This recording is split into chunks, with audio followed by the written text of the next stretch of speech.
Sorry, just getting that set up there. So this is my little summer dew. What do you think? It's not my favorite, but my boyfriend and my sister like it.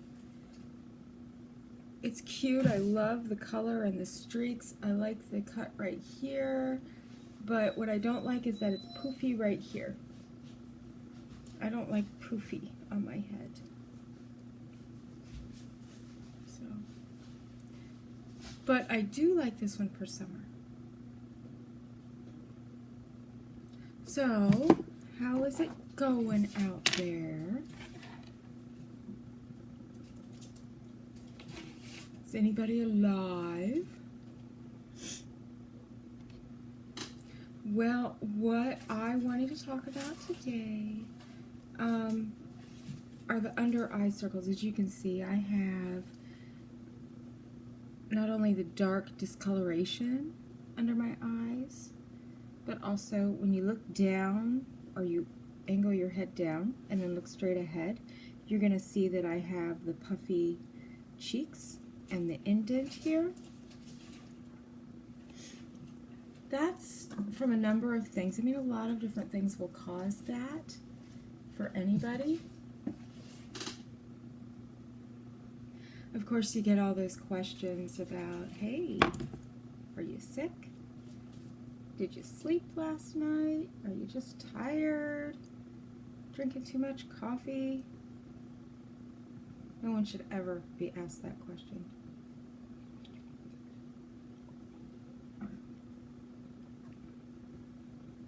It's warm in here. It's warming up. So, yes, those things can definitely cause these problems under our eyes. Getting older can cause it because around the age of 25, you start to lose collagen. Very slowly. It starts to kind of, the collagen loss starts to speed up over time, like when you hit the 35-ish age range, you lose it at a little bit of a quicker rate than you did when you were 25. But that's when the collagen loss starts really young, around 25.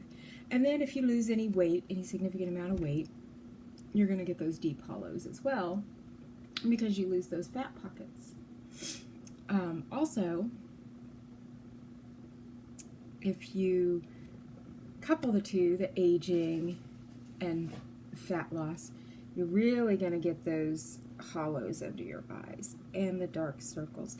Dark circles can also be caused by things like anemia and certain internal organ problems. So that's one of my biggest self-esteem killers when it comes to looking at my face. That's when I lose the confidence, is thinking, these dark circles under my eyes and the bags. So I've been trying to find ways to cover it up, and there's so many different tips and tricks out there that you can use. One of them is, first of all, always moisturize your eyes under here. If you cleanse and moisturize your face once a day, then go back in and do a second application of moisturizer under your eyes. If you do it twice a day, go back in and do a third under your eyes. Also, when I put my moisturizer on, I kind of pack it on here first, very gently, and you want to use your ring finger, actually. That finger is the one that gives you the lightest touch with more control than your pinky, of course. I mean, and even your pinky has a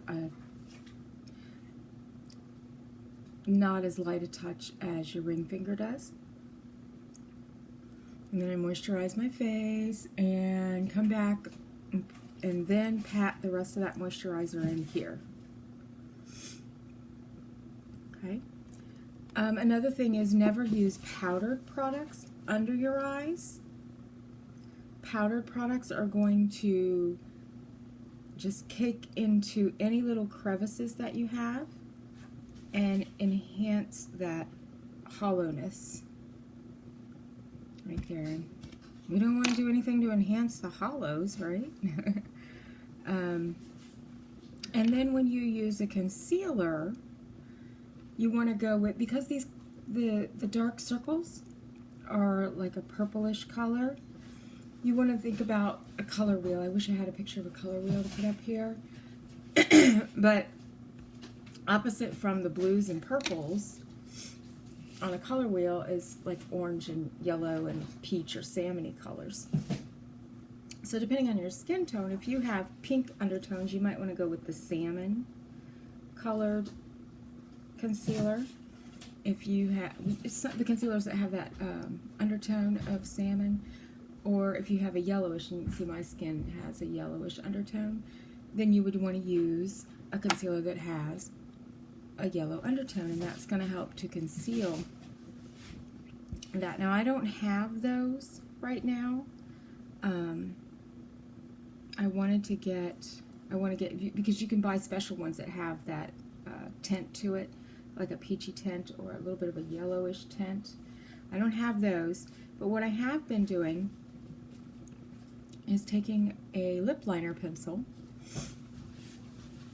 and my Mineral Touch concealer. I have Velour.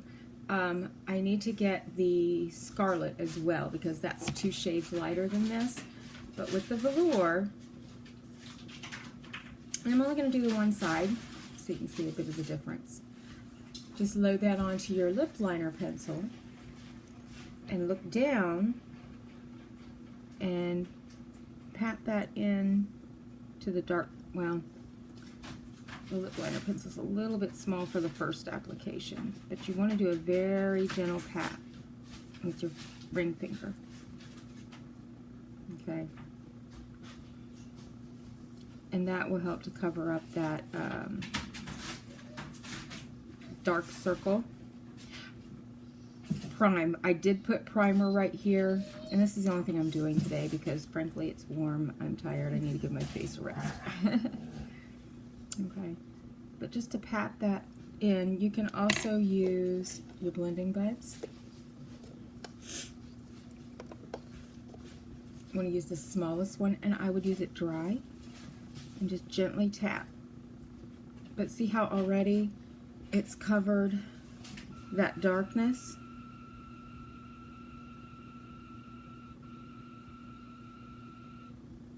It's covered that dark circle there really well. And that's without using the colored, like color correcting products. And then if you can still see the hollow that's caused, then you go back in with your lip liner and just put that in right at the hollow.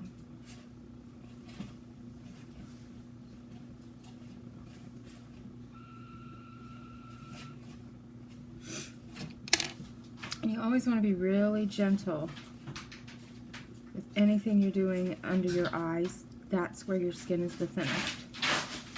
And it's definitely, I hear my puppy back there making noise. It's definitely important to prime your entire face before you use makeup, but especially under your eyes, because that primer is going to help keep particles and dirt out of there. It's going to help keep this smooth. That's one reason you don't want to use a powdered product if you have these hollows. And you can still see kind of the, mine are really bad. You can still see right here. So I really need to get that color corrector. That will help that a lot. And I have on my computer somewhere a list of 2 or 3 really good ones that I can post later. But these are gentle, gentle patting motions. You don't want to rub in this area. That and the light's kind of harsh right here and causing a glare. And a shadow. But that's going to help. And then what I'm going to do is go in whenever you use a liquid foundation that has a dropper. And there are a lot of brands out there that do. This is ours. You want to make sure to empty out the dropper before you shake it so that all the product gets mixed in together. And then I am just going to put a little bit on my hand here. And I am going to use my liquid foundation brush. Okay. And I'm not going to use a lot of foundation here.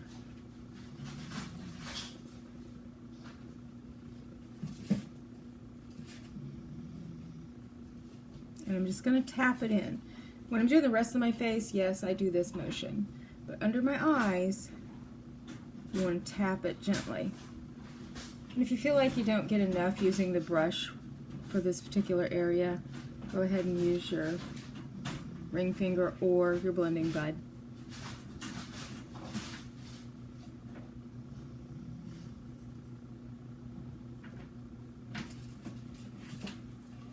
Okay.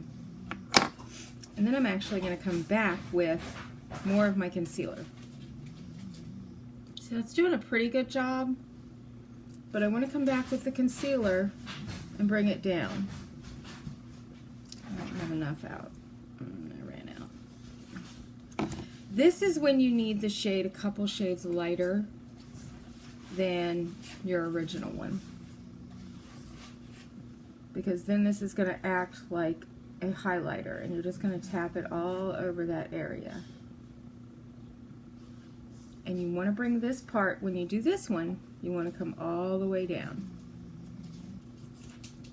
into like a V right here. Okay, otherwise you're going to look like a reverse panda. And we're going to just tap and blend. But Velour is a very close match to my skin tone.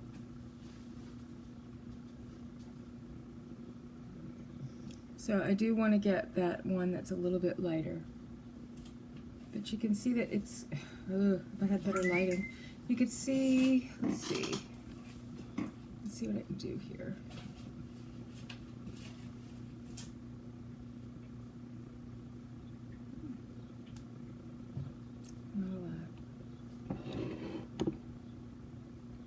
And then what I won't do is when I use other products on my face, like I use my bronzer and a little bit of blush, what I won't do is put bronzer or blush too much right there.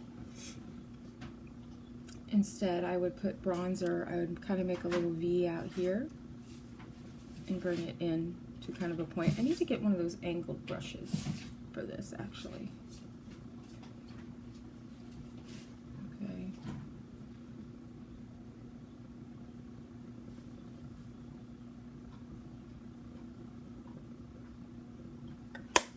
And then I would put just a little bit of blush right in this area and do the same thing as a V here and bring it just in and then blend.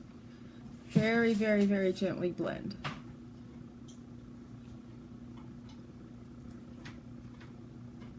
But that definitely does help cover it. And I still have that little pocket just because mine are so bad and I don't have the color corrector to put underneath it. But that little pocket right there is going to make me crazy, is what it's going to do. And then again, I also need to get the shade lighter, so I'm just missing 2 products. That helped. Maybe I just didn't fill it in well enough with the... There we go. That's better. And then what I'm not going to do also is cover that area with a finishing powder. So if you want to set the rest of your face with a finishing powder and such, you can use it there, but just be mindful of the fact that if you have a foundation or concealers that wear off during the day or whatever, powders are going to settle into that area and they will, I want to say enunciate, but that's not the right word. They will highlight the fact that you have those deep sockets there.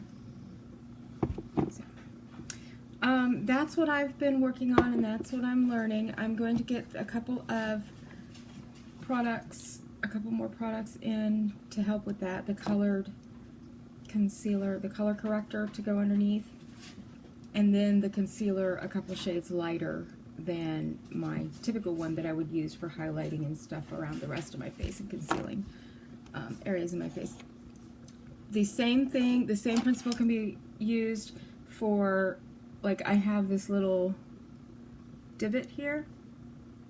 Once you've primed everything, you can use your little lip pencil to fill in little things like that. Because I did something, I don't know, I banged my head on a table or something. And of course you want to blend that in. And cover it with foundation, and then if you need to put a little bit more concealer on.